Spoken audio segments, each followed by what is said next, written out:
into the urethra portion that's going to go out towards the penis. Now, what I've done here is open up from the outside and in, so you can see it comes up. This is much shorter than it is in pigs and things like that. The point is, the outside end has this little prepuce, which is essentially the foreskin, and here it's cut away, and then you see the end of it, which is the glands, okay? Now in cats, that basically, it's not well developed on this one, that is very rough in cats. In fact, it has all kinds of spikes on it. That's why cats, when they copulate, are very noisy, because it's got to be painful. I mean, you don't feel it on this one as much, but if you look close, you'll see a bunch of little bumps there. And it's very, so that part of it is so that once they couple, they don't easily come apart. Oh, interesting. Yeah. Right? Huh? Lovely. Yeah. People. Right. So the point is when, now, the other part here is, here we have the spermatic cord here, and if we remove that and look inside of it, which I've done over here, I'll just turn it over. So I tried to open that up so we can see. Did I have another probe?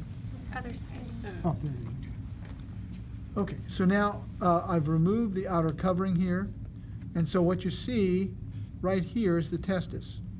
There's the blood vessels up here, and then you see this other coiled tube that goes all the way around it. That's the epididymis. And again, when you look at this, and if you look, you got to get the right angle with the light, you'll see that this is a highly coiled tube. It's going back and forth and back and forth, and eventually it starts at the head, it goes all the way back and around, it follows up, and actually as you go up through the cord here, it ends up as a single tube. Here it's becoming less coiled.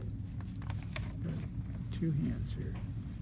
And so basically here it's transitioning at this point, still coiled there, it's transitioning as it goes up through here to the vas deferens. It's the same structure, okay? So this, remember, in the epididymis, and you'll see this in the slides, there's basically around the outside of the coiled tube there are slips of smooth muscle that surround this, so that basically this undergoes contraction, peristaltic contraction, that push these up, and the smooth muscle goes all the way up through the vas deferens and out into the urethra, okay? So it's actually, this turned out pretty decent. So, and you can see the intact spermatic cord here, you can see the inguinal canal, and you can see it on this side as well. So here, this little structure right here is the spermatic, or the vas deferens here. It goes right through.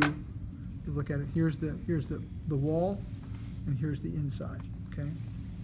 Pretty straightforward.